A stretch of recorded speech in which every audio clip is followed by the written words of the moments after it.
देखो यार, पैसा, फ्रीडम एंड रिस्पेक्ट, यही रियलिटी है। अब डिपेंड ये करता है कि हम किस सोच के साथ, किस इंटेंशन के साथ हमारे गोल्स को अप्रोच करते हैं।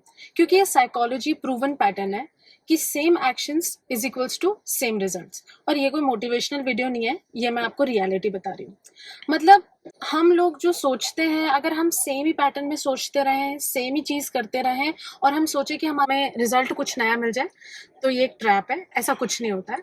अगर हम चाहते हैं कि हमारी ज़िंदगी में कुछ चेंज हो या कुछ नया हो, तो हमें ही हमारे में कुछ नया करना पड़ेगा, कुछ हमारी सोच में नया लाना पड़ेगा, तभी वो चीज़ चेंज होगी। अदरवाइज वो सेम ही लूप पर चलती रहेगी और हम यही सोचते रहेंगे कि हम एक ही लूप में क्यों फंसे हुए हैं। क्योंकि बॉस, यहाँ पे अपने आप कुछ नहीं होता, सब करना पड़ता है। अब उसके लिए चाहिए एक विल पावर, एक चाह टू अचीव समथिंग। अब जितना हम हमारी सोच को पॉजिटिव रखेंगे, जितना हम हमारे सोच को अलाइन रखेंगे टुवर्ड्स आवर गोल्स, उतना ही हम अपॉर्चुनिटीज देखेंगे रादर देन प्रॉब्लम्स। और भाई, रिस्क लेने से मत डरो, क्योंकि रिस्क ना लेना ही सबसे बड़ा रिस्क है। क्योंकि हमारा ब्रेन नेचुरली ट्रेंड होता है कि उसको रिस्क ना लेनी पड़े, जिसको बोलते हैं साइकोलॉजी टर्म में लॉस एवर्जन। मतलब लॉस का डर इतना ज्यादा होता है कि वो गेन की एक्साइटमेंट को ओवर पावर कर देता है। तो इसलिए हम सेफ खेलने की कोशिश करते हैं। तो रिस्क लो, पूरे फेयर को समझ के उसके बावजूद एक्शन लो। तो रिस्क लो, बट एक स्मार्ट वे में रिस्क लो, तो वो आपको कभी 99.9% वो आपको कभी फेल नहीं होने देगी। ऑल्सो हमें ज़रूरत है फिक्स्ड माइंडसेट से ग्रोथ माइंडसेट की तरफ शिफ्ट होना।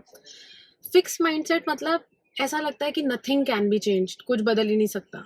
और वैसे वर्सा ग्रोथ माइंडसेट में ये होता है कि हमें ऐसा लगता है, हम ऐसा बिलीव करते हैं कि हमारी स्किल्स, हमारे एबिलिटीज़ टाइम के साथ इम्प्रूव हो जाएंगी अगर हम एफर्ट्स डालेंगे। बट हम फेलियर के डर से ग्रोथ माइंडसेट की तरफ इग्नोर करते हैं, हमारा नेचुरली ब्रेन इग्नोर करता है। बट हमें प्रेफर हमेशा ग्रोथ माइंडसेट करना चाहिए, हमें टाइम देना चाहिए, ताकि हम एक ग्रो करें एक लेवल पे। और यार, फेलियर से मत डरो, क्योंकि फेलियर्स ही सबसे अच्छी लर्निंग है। बस ये है कि ट्राई करना मत छोड़ो। वो जो रोज रोज सेम ही चीज रिपीट करना, कंसिस्टेंट रहना बोरिंग लगेगा, बट करते जाओ और विश्वास रखो। चलो तुम्हें एक इंटरेस्टिंग चीज बताती हूँ। Try to follow 1% better rule in your life. तुम जो भी करते हो काम, लाइक हम अगर सपोज जिम जा रहे हैं या कुछ भी अपने वर्क लाइफ में हम जो भी करते हैं, try to do 1% better every day. मतलब अगर हम लाइक स्क्वाट्स लगा रहे हैं, तो लाइक अगर हम रेपिटेशंस लगा रहे हैं 12 का या 15 का, अगर आप नॉर्मली 15 का लगा रहे हो, तो उसको 1%, मतलब नेक्स्ट डे उसको 18 कर दो।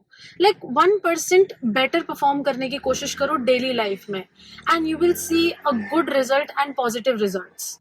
और यार please do not compare your self with others, क्योंकि सब यहाँ पे अलग अलग कहानियों के साथ हैं। सब अपनी कहानी अलग अलग तरीके से लिखते हैं, और कंपैरिजन हमेशा एक कंफ्यूजन क्रिएट करता है, क्लैरिटी नहीं देता है। हाँ, और कोई अच्छी चीज़ देखकर, उससे कुछ सीख कर अगर हम हमारी लाइफ में कुछ कर रहे हैं, तो वो कोई बुराई नहीं है। बस अपनी स्ट्रेंथ्स पे काम करो और अपनी वीकनेसेस को ऑब्जर्व करके उसको स्ट्रॉन्ग करने की कोशिश करो। और हाँ, अपनी लाइफ को बहुत ही कॉन्शियसली डिज़ाइन करो, ये बहुत ही ब्यूटीफुल गिफ्ट है। क्योंकि सक्सेस मिलना बिल्कुल आसान नहीं है। हर कोई रोज़ मेहनत करता है, बस ये डिपेंड ये करता है कि हमारी सोच, हमारे इंटेंशंस और हमारी अप्रोच कैसी है। उसी पे हर चीज़ डिपेंड करती है कि हम किस डायरेक्शंस में जा रहे हैं, और जो भी डायरेक्शन में जा रहे हैं, क्या वो सही है या गलत। Okay bye, see you in the next talk.